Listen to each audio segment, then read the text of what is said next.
This happened a little over 5 years ago. I had just moved into my first home, which I currently no longer live in. At the time, I was coming off a long stretch in a cramped downtown apartment in Spokane. Convenient, location sure, but I'd grown tired of the constant traffic noise, the crowded sidewalks, and the feeling that I could hear my neighbors breathing through the walls. I wasn't a kid anymore, and I was ready for something quieter. The place I ended up renting was a small, one-story home on the outskirts of some rural town, tucked behind a stretch of pine trees. With a narrow gravel driveway, there's really not much else to say about it because it wasn't much to begin with. Just 2 small bedrooms, an outdated kitchen, and a cramped bathroom. But it was peaceful.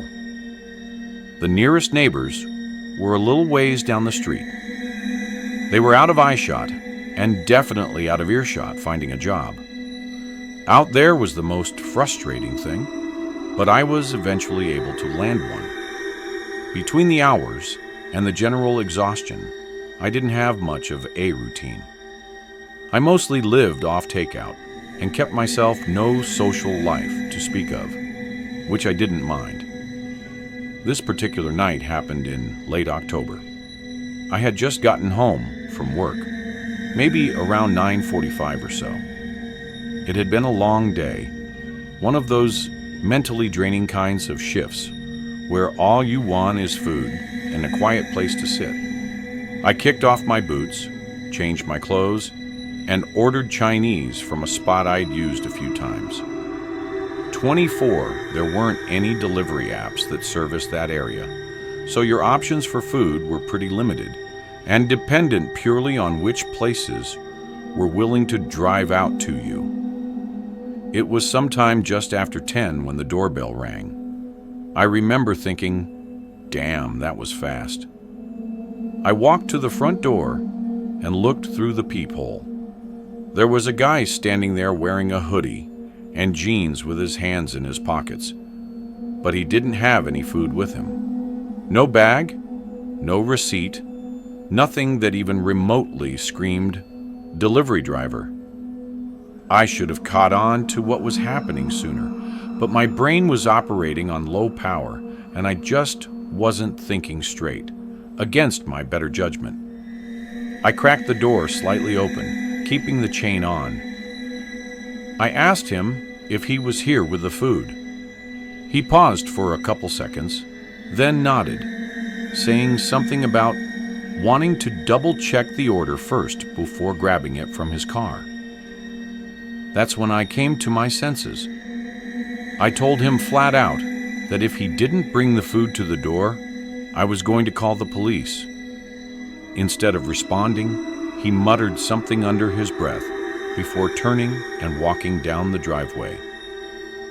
I watched him until he disappeared into the darkness, the whole time thinking about whether or not I should say something. I decided against it, which I still think was the smart thing to do. Either way, though my gut was churning at that point, and I shut the door and locked it, then grabbed my phone and called the restaurant. The manager picked up, and after I explained what happened, he told me the food hadn't even left yet. That was the moment it really clicked. Whoever had just been at my front door with some stranger, with the intention of robbing the place, or doing something even worse, God knows what. They called the non-emergency police line and reported what happened. The dispatcher advised me to stay alert and said they'd noted for patrol. It wasn't urgent enough for a response, but it was enough to get logged, which I figured was fair since nothing actually happened. And in all likelihood, the guy had probably just left 20 minutes later. The actual delivery guy pulled up, I took the food and paid him, and that was that. Around 11:30, I was in the living room, watching TV with the lights off when I heard a noise. A faint scraping sound coming from the back of the house.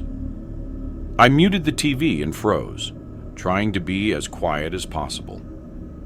After a few agonizing seconds of silence, I heard the scraping sound again. But first, did you know that 98% of people who watch my videos aren't subscribed? That means you. And yes, I am speaking specifically to you. Probably aren't. So now would be a great time to leave a like on the video and subscribe. Anyhow, it was coming from the back door.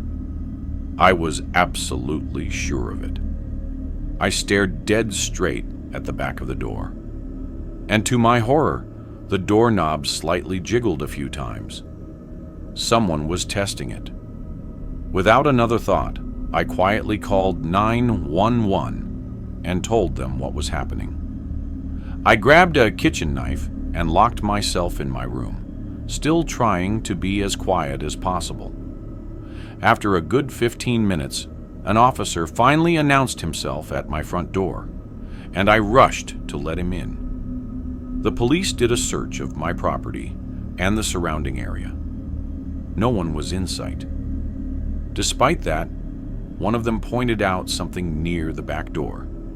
Fresh pry marks. It looked like someone had tried to wedge something under the lock, probably a flathead or a pocket tool. I gave them my statement and connected it to what had happened earlier. They said patrols would be increased temporarily, but other than that, there was nothing they could do. As much as that answer dissatisfied me, I had no choice but to accept it and move on. I'd be lying if I said I slept soundly after that, but the next few nights passed without incident. I told myself there was no way that guy would return. After getting the police called on him twice, and he didn't, but a few nights later, I woke up sometime after midnight to sirens, police sirens. They weren't too close, but they were loud enough to rattle me awake. I got up and went to the window just in time to see 3 cruisers fly past my house with their sirens, glaring. I was glad that it had nothing to do with me, but I was still curious nonetheless. I figured it was probably some unrelated domestic thing and just went back to bed. But not 20 minutes after I had fallen back asleep, I was woken up again, this time to knocking at my front door. I groggily got out of bed, walked over to the door, and checked the people. There were 2 uniformed officers standing on the porch. When I opened up, one of them asked if I recognized someone they'd just detained a few streets over. He held up his phone and showed me a photo. It was him. It was that guy from a few nights earlier, the one who had tried to break into my house.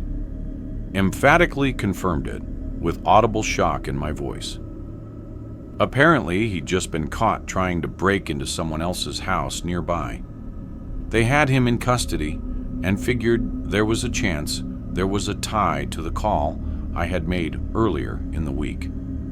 The officers told me I wouldn't have to worry about him anymore, and I thanked them. That was the last I ever heard about it. They never followed up with me, and I never inquired. I was just happy to move on with my life and basically forget about the whole thing. I actually ended up moving out of that house shortly after that, mostly because I was going crazy living in isolation.